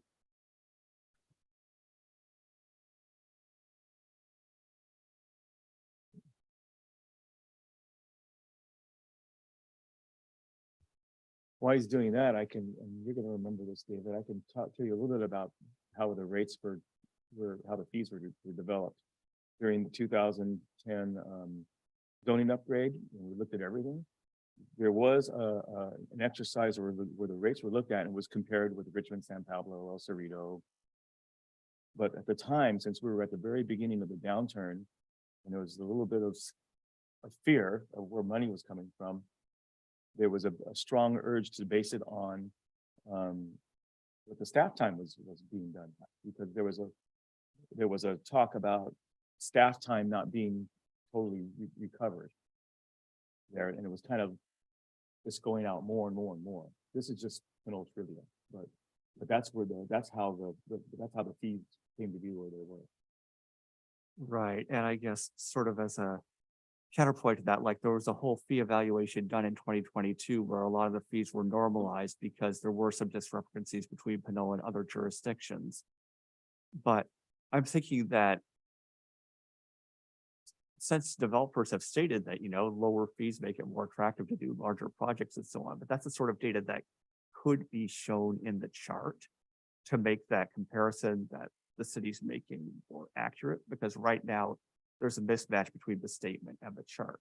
So that's one of the things I wanted to flag. Secondly, I wanted to talk about affirmatively furthering fair housing and segregation, because there are several areas in this draft where city staff seem to be trying to, frankly, elide differences between regions of the city and the amount of segregation that the city has and the differences in environmental quality between certain areas of the city. So I wanted to make sure to highlight those because HCD flags that as a particular area of concern. And I'm worried that some of the answers and modifications that staff has offered in this document would work to undermine ultimate acceptance. First, on page 140, it states, when evaluating the city for segregation, the city has a moderate dissimilarity index of 31.86, which is just above the threshold of 30.0 for low segregation. Segregation at the city level is much lower than 47.32 index for Contra Costa County as a whole. While I do agree that it's worthwhile noting that Pinole is relatively integrated compared to Contra Costa County and to the region, I think that if we are above the low segregation level and we're in the moderate segregation level, that we should state that straight up. Just say Pinole is in the moderate segregation level. We could then go on to say we're near the low segregation line, but right now we're just saying we're just above that threshold. It does say that, Raphael. Yes, it says there's a moderate dissimilarity index, but Yeah. it doesn't say the city of Pinole is in the moderate segregation category outright. It says we're just above the low segregation threshold. That's one of the equivocations I'm talking about, where it might look like the city isn't properly engaging with the AFFH process. That's why I'm bringing this particular point up as a priority. And there are other areas where that's an effect as well. Let me see if I can find the next one. So on page 150, for example, we've got data from 2010 for households that were using housing choice vouchers in the city of Pinole. We don't have any data for 2020 or later. Is that because there isn't the data, or is it because we didn't look for it? Because 2010 is pretty different in a lot of the charts than 2020 is. And housing choice vouchers are a correlating factor for economic poverty. Secondly, on page 100, I guess thirdly at this point, on page 164, figure 36, and later on 37. In this paragraph, I'm taking particular issue with. It says, there are not large discrepancies between the tracks, despite the composite scores denoting a split between low and moderate opportunity areas. As described earlier, the individual scores, it is likely the overall composite scores are very close to each other, but just on either side of the category threshold.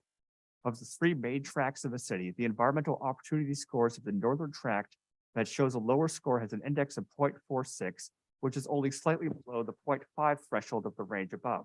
The eastern tract has an index of 0.76, which is only slightly above the 0.75 threshold of the range below. Although the map makes this appear as a large discrepancy in environmental opportunity, the scores are essentially in the same range of opportunity, 0.5 to 0.75.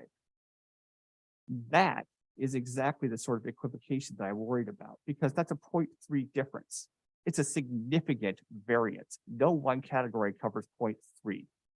The sort of moderate category is 0.5 to 0.75. That's a 0.25 threshold, saying, oh, we're just going to round up on the low end and we're going to round down on the high end, and then they're both in the same category. So there's not actually a significant discrepancy. Frankly, it almost looks like we're arguing in bad faith. So I strongly object to that paragraph.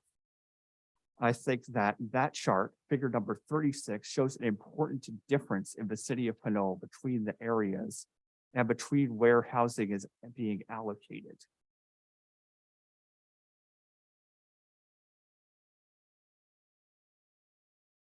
And again, on pages number 169, figure 41, and 168, local weatherization improvements.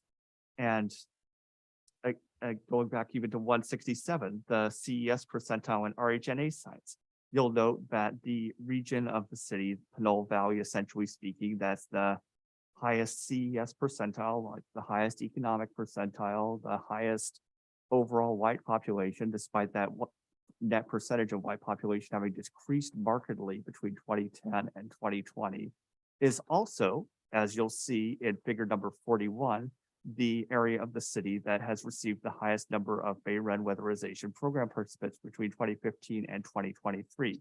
In other words, opportunities and resource allocation went to that particular area over and above the other areas of the city that are worse off environmentally. And I do note that the city does plan to focus its efforts with regards to Bay Run, in particular, program 19, place-based improvements to focus on the lower resource areas in West Pinole. But it sort of adds into a broader pattern where resources and availability and power seem to be concentrated in an area that's also more environmentally friendly, has less RHNA sites, has more white people. And all of those things tend towards potential AFFH issues. I'm not saying that we necessarily have that due to significant change in the racial composition of that area over the time period, but I am saying that a lot of the data points within this document show that some of the statements the city is making to try and address the state's concerns could be seen as basically emphasizing why those are concerns in the first place. If you look at figure 46 on page 174, are there any substandard housing enforcement cases in the Pinole Valley area between 2020 and 2023? No, there are not. Are there any homeless hotspot encampments in that area? Figure 48, page 178. No, there are not.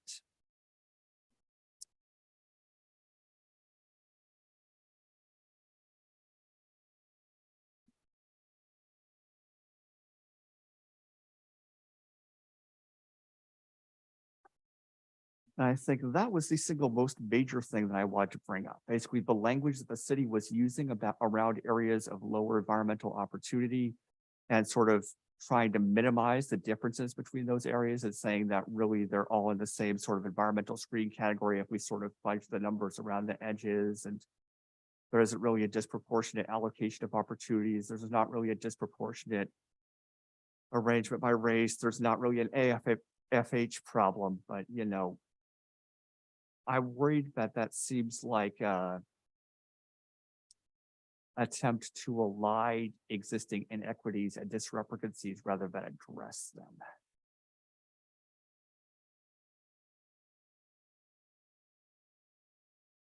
On page 240 for program 6, it talks about updating the EIR for the general plan and the specific plan. And saying that the review will begin within 3 years and complete within 6 years. I guess that was more probably a question for Michael Baker International, so I should have asked it earlier. Is that a reasonable time frame for that update to be done? Or does it ordinarily take longer or less time? On page 252, it's noted that the city has multiple projects in its capital improvement plan identified to improve mobility, active transportation projects, and park quality in the western part of the city.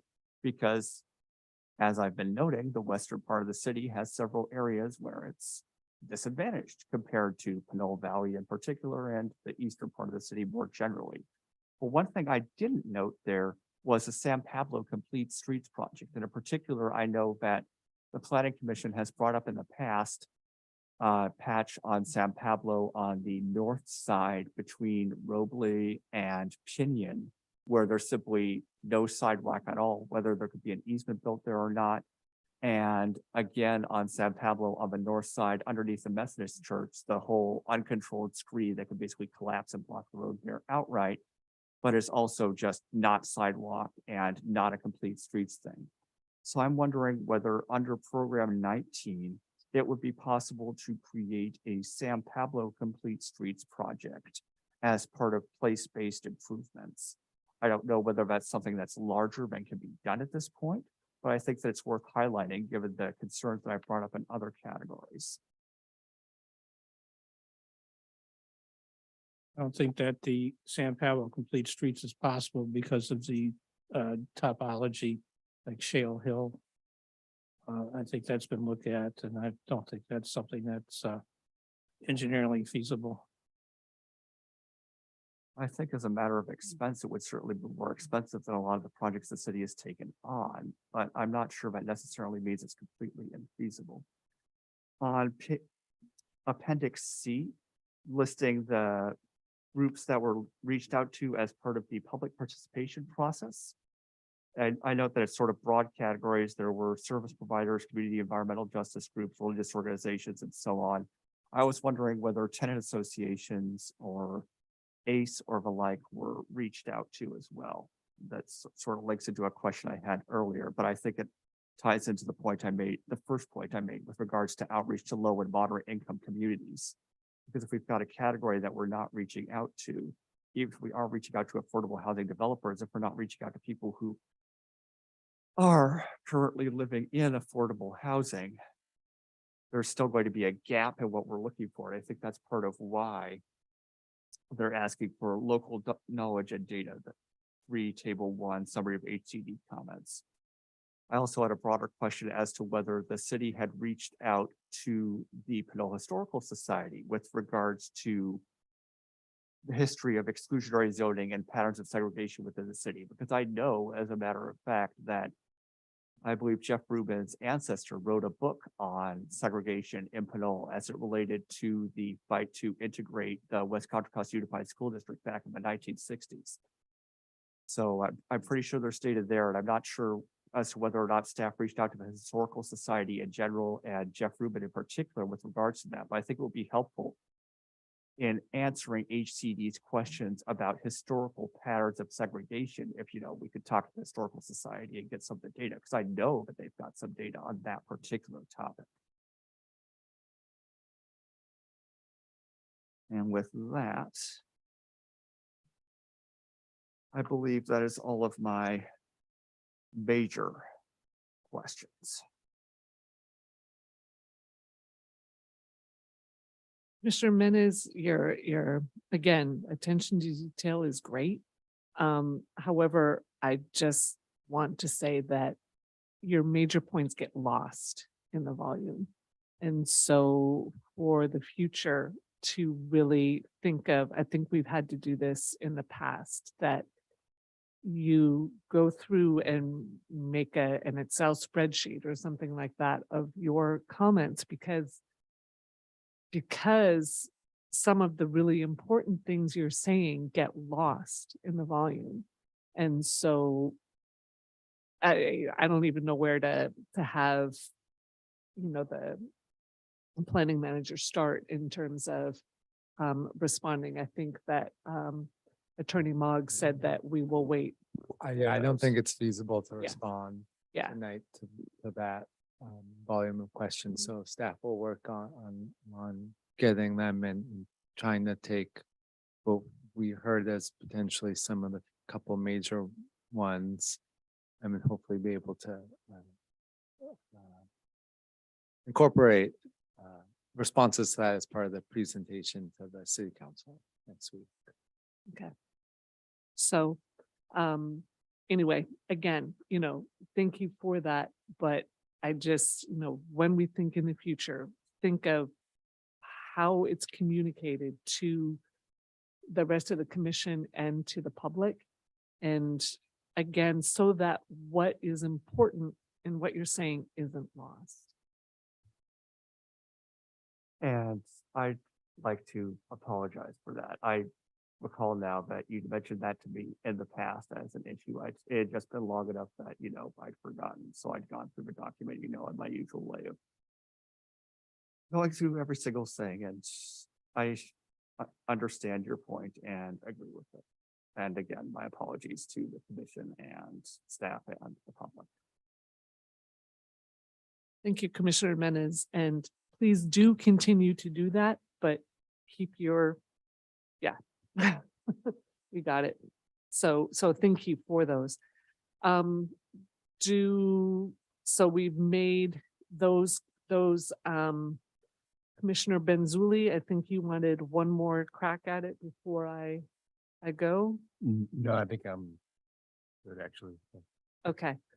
All right, then, thank you. Mr. Weary, was there anything in particular that you felt was a good thing that would be to respond to at this point? Sure, I'll just keep it brief, but I think the big picture is are there essential changes? The question here is there anything that needs to be made before it gets adopted, before we submit this, or finally before we adopt it and resubmit it to HCD? And I think there are changes that we can make if necessary. Ultimately, it comes from the Planning Commission recommendation, and ultimately it's the City Council decision. I think, a lot of these things that were identified here are a lot of questions, a lot of really good, insightful review of the data. That's good. The big picture is, does it change the programs? Does it change our sites? Those are kind of the key elements of this element. We can tweak language. That's okay. And in fact, we recommend to the City Council that they reserve the right to allow staff to adjust language and make technical changes that don't change, big programs and policies after the fact. So they could adopt that without having to go through a whole nother round of public review. So I think that would be an opportunity to, tweak or modify some of this language if the City Council deems appropriate, or staff and council deem appropriate. So I still think that overall the project is what you need. And in response to Commissioner Menez's concern about the characterizations, again, we can work on the language. To me, the bottom line is, what do the programs say? The programs are trying to address, regardless of the characterizations of the differences between the areas. That was really there to address, concerns by HCD. The programs are saying we are going to look to encourage more housing in those areas, to encourage and promote more capital improvements and programmatic improvements in those areas that might not have the same advantages as other areas of the city. So I think it's helpful to kind of look at those end results and outcomes and recommendations to get us there. And we can tweak and adjust the language in the intervening portions of the document. Yeah. Go ahead and respond, and then we'll come back. Sure. So I think one of the reasons why I wanted to highlight my major point was a concern. I believe I also brought this up the first time that that draft element was discussed, that basically most of the sites that we've got zoned for affordable housing aren't in Pinole Valley. There's like one right on the edge of that region, if you look at. I think it is what, table. Figure 36 works well enough. The TCAT composite score on page 164, you know. But you'll see this if you look at any of the figures, basically. The RHNA sites are almost entirely outside of the Pinole Valley zone. And it's noted elsewhere in the document that that's because, you know, there's more access to opportunities, better transportation, less expensive sites, so on and so forth. And those are all valid points. I'm just worried that given the points that I stated earlier, there's a possibility the state could see that as deliberately not having sites in an area that has historically been more affluent, more white, and that continues to be higher income and better off environmentally than the rest of the city.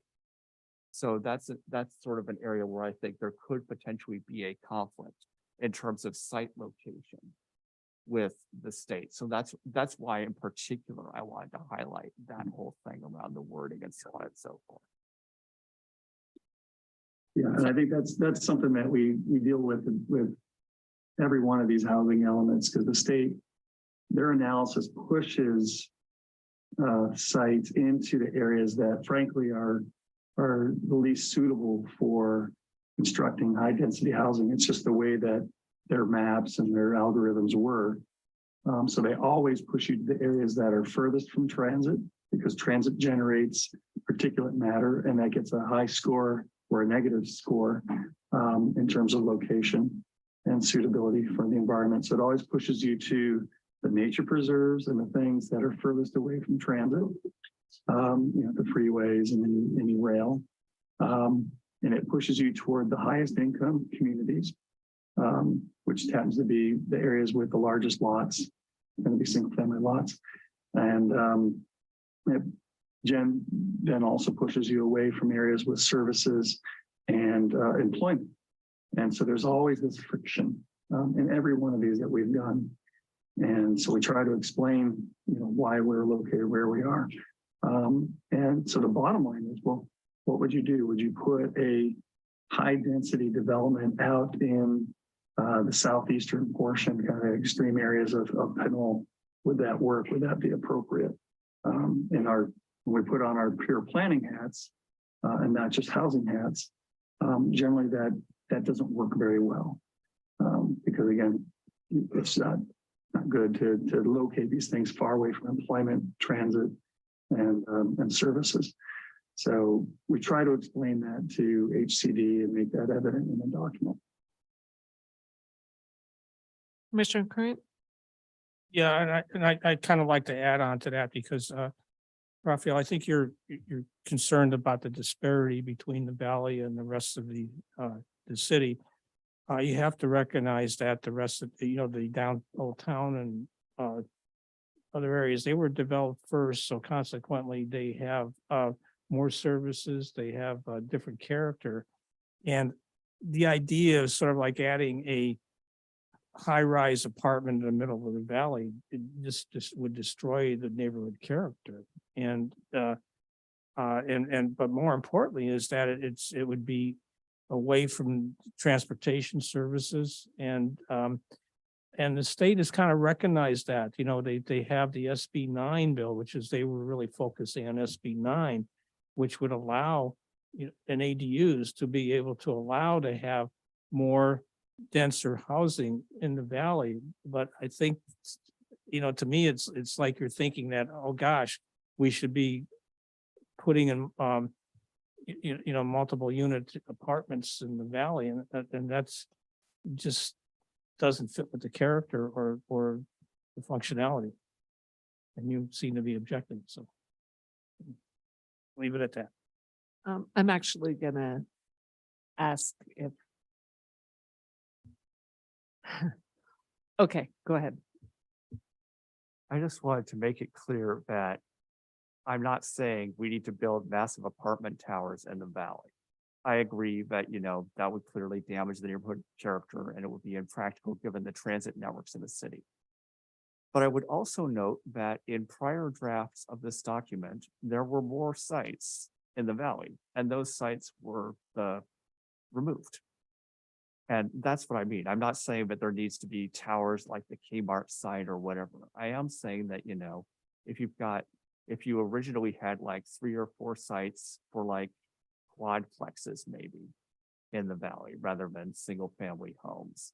And those got removed for whatever reason. They weren't, they didn't meet up certain density requirements or they were too far from improvements or whatever. They were simply non-optimal based on planning requirements compared to the other regions, compared to the other factors.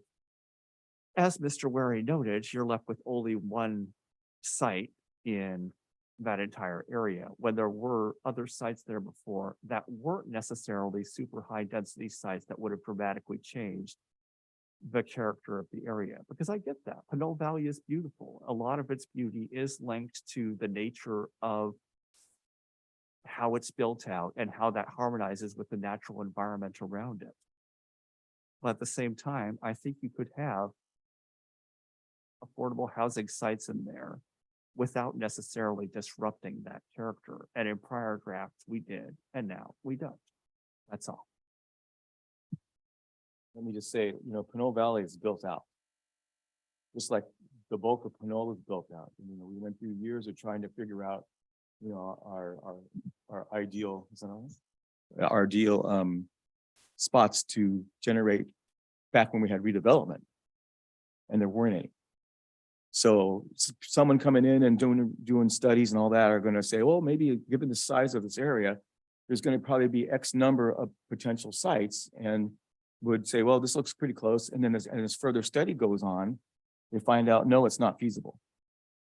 So you're thinking kind of linearly in terms of what we're supposed to have, which was a joke in the first place. When you go back to RENA numbers that were 4 times the number that we even come close to figuring out back in 2010. And anyway, but compared to the actual constraints of the particular area we're talking about, it's one road. So there's going to be a traffic issue with that because you're either going to be in or out. So there's no other ways out. There are areas in there that are just built out houses. There are areas in there that are permanent open space because there's watershed and that kind of thing. So there are a lot of things to take into account on something like this, not just, okay, we have this many people, we should have this many numbers of this. That's not real.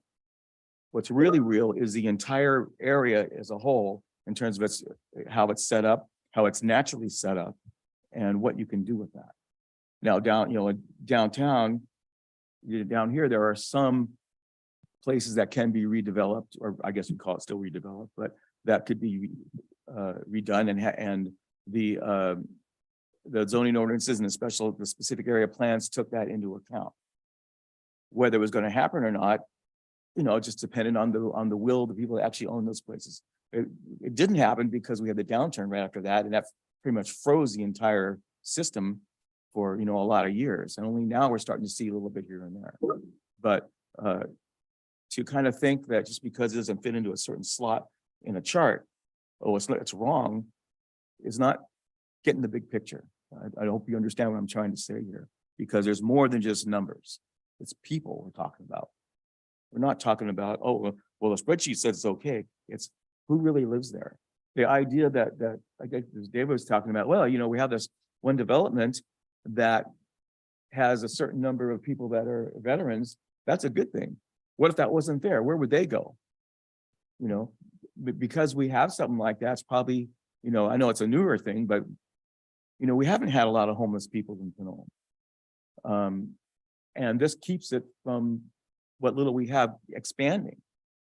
That's the important part of that whole project. It's not going to matter as well. It's dealing with our RENA numbers, or it's X number of things per acre, or whatever. It's the people that get to live there that's important, not all these numbers. Okay, so I think we could have this conversation continued afterwards outside, or it could have happened a lot earlier in the process, in the thing. But, my turn. And just to say, I just had a couple of questions, and one was, Mr. Weary, you talked about the definition of a household. And I did not find that in the document. If you could point me to where that is. Let me see if I can find that. Yeah, the definition may not be in there. Actually, I think we had the definition of, might have been family. I might have said household by mistake because I'm so used to saying house. So there were two definitions that we were going to change. One was, I believe it was family, maybe it was household, where HCD was kind of reading it different than the intent. And some of it just gets to, frankly, the punctuation. There was some language in the definition that said, for example, these are characteristics of I think it is household, of a household. And it talked about, people sharing living expenses and facilities, not necessarily related to each other. Maybe they share with a common lease. And that was being interpreted as HCD is saying, oh, you require a lease. That's not a good way to determine a household. So we thought we can correct that definition. And I'd have to find which page that's in. But it's, yeah. Hi, I'm Shannon. I'm Jan's colleague. I work for Michael Baker. I've worked on the housing law as well. I can point you to that page number. It's page 122 in the document. And I could clarify the household versus family. The Pinole code, the definition of family just references the definition of household. So the state has us look at the definition of family, which is the same as the definition of household in Pinole. So that's kind of where maybe the little confusion was there. Very good. Perfect. Thank you. Great. Okay, that's fine. That I appreciate that. I was just a little bit confused and was wondering where that was headed. So, okay, thank you for clarifying. Second, I do appreciate the fixing the numbers on the homeless. When we first looked at number 53, I was like, there are not 53 homeless people in Pinole.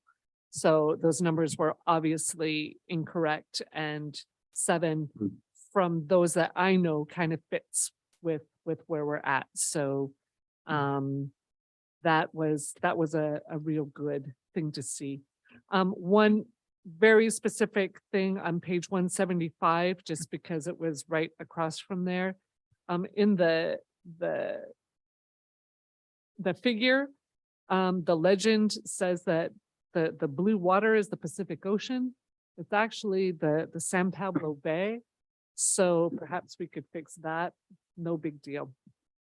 I also appreciated then having the entitled and pending projects, and just a way to see all of these together, what they are. So that was really helpful. So thank you, David and Lily, for making sure that happened, that we had those there. So I guess my final thing is a little bit understanding the tension that Commissioner Banuelos brought up in terms of what the state is requiring of cities and who we are as a city of Pinole. We've never been a community that is like we were trying to keep everybody out, but at the same time, trying to do our part and, I think evolving as a community at this point. And so I just wanted to affirm I understand that tension, and I feel some of that myself.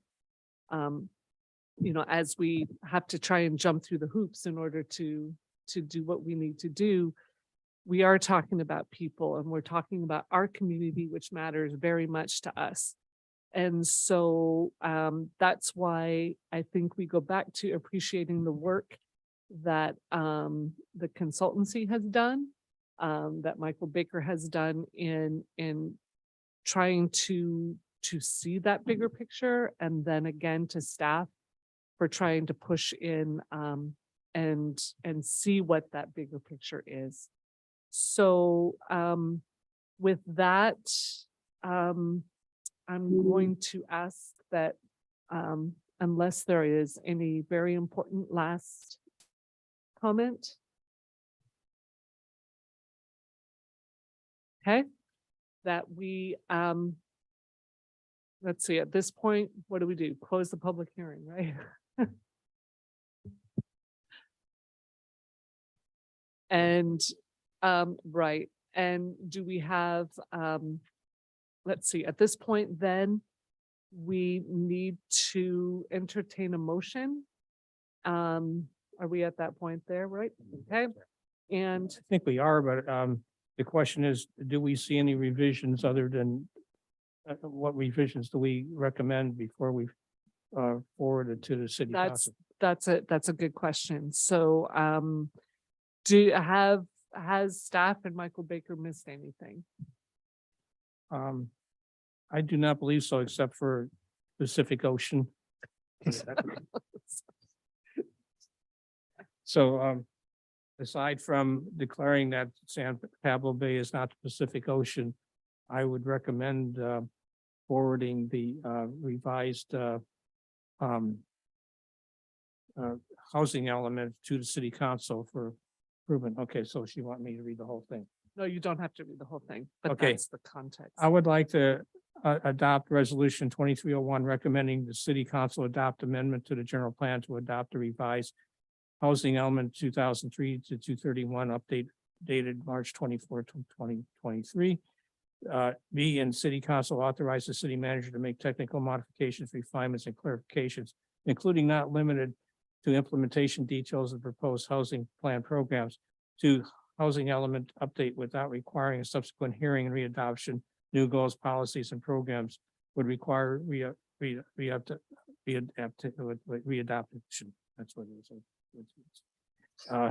So that's my recommendation, except that the Pacific Ocean is not San Pablo Bay. Okay, do we have a second?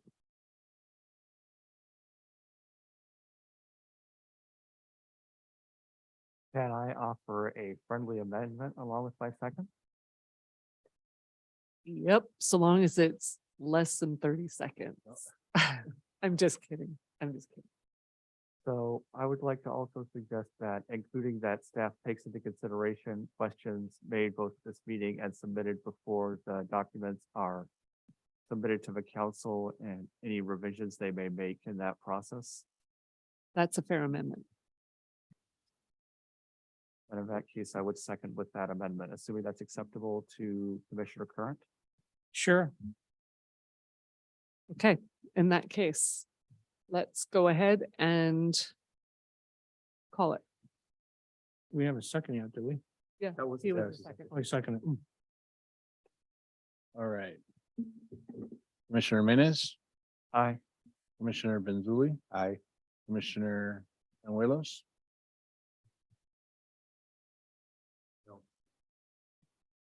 Commissioner Current, Aye. that's your Chair Moriarty. Yes. Motion carries 4-1. Okay, thank you very much, gentlemen. This has been a long process, and thank you very much to Michael Baker International for all the work that you guys have done.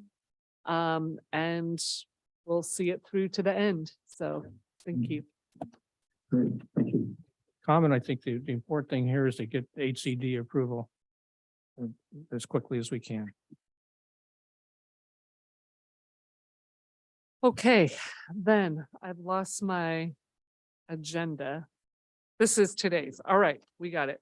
All right, old business, no old business, no new business. City planners and commissioners reports.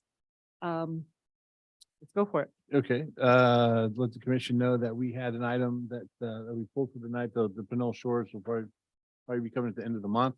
We're working with the applicant on a couple of items that we, I'm sorry, at the end of which month? this month, April, end of April. The I end of mean, next April. month. Okay. Is that next month? Yeah, it seems like it's April already. So the end of next month, the second meeting of April. And so, so we're working with the applicant on that project. The staff is continuing to begin work on the objective development standards as well as we're going to be taking the parklets back to the council. It was supposed to go to the council last meeting. We got continued, so we'll be working on that, getting that back to the council. We just got the housing elements, or not housing element, but our APR, our annual progress report to approve by the council and send off to HCD. So we got that going. And then you've got a couple of conditional use permits that will be coming to you over the next probably 3 or 4 meetings. So those projects will be coming forward. And with that, that's all I have, unless you have a question on any specific project. Well, specific projects, we're going to be having a review about that tomorrow, so I don't think we need to go in that, but I want to talk about parklets. A couple of things that I saw is that I saw where the city of San Francisco is going to be charging $2,000 for any parklets in the city. Oh. And I also seem to see that the Sue's place, I don't know whether it got clobbered in the wind or whatever, but it seems to be in disarray if not being brought down. Yeah, we're working with Sue's place right now to see. I mean, they're temporary, because they still have their fencing up, they still have their temporary use permit still in play. However, we are going to be working with them to see if we can get them in the new process and see where they're going with that, with their parklet or their temporary outdoor dining permit. So we're working with them right now. Okay, before we do that, were you going to respond to the? Oh, no, I was just gonna say, the council can of course set a fee if it determines. I think in San Francisco, that was actually a reduction of what their current fee was. Even though it seems like a lot. Context. Well, they still don't like it. Context is everything. Commissioner Benzuli? Has the Pinole Store's already gone through the administrative design review, or is that going to be coming to us for the first time? That'll all be coming. They don't. Their design review is a comprehensive design review, so it'll be approved by the commission. Okay. So yeah, there's no administrative use permit. Great. Commissioner Banuelos? Any reports, questions? No. Commissioner Menace? One report, while I was there purely in my private capacity and not, as a representative of the commission or Pinole, I did attend a meeting where some of the entities, so the city of Pinole talked a bit about, what they were working for and, the issues they had with Pinole in particular. As per the city attorney's request, I didn't make any comments about the city of Pinole or anything like that. But it seemed to me, based on their comments, that they had an overall positive view towards the city. They just had a narrow area where they had a legal dispute compared to some of the other cities that they were talking about. And that's all. Great, thank you for that. I don't have anything. Do we have, I think at this point, I need to ask if anybody in the public has. Yeah, and there's nothing in the emails. I don't think, Justin, there's nobody online or anything waiting for comments. Chair, there's no one online right now. Okay. Right. Okay. Got caught by that one before. All right, then let's move on to communications. Anything specific there? Okay. Next meeting is a joint city council planning commission special meeting, which is tomorrow. And I believe, is it 6 or 7 p.m.? Okay, but on ours, it says 7. Yeah, it could be 6 p.m. Should be 6. 6 p.m. It is 6 p.m. 6 p.m. Okay, great. So make sure that you're not looking at the agenda that we have today. Yeah. Because it says 7, so it should be 6. Okay. All right, then with that, I'd like to adjourn this meeting. We're done. Thank you very much.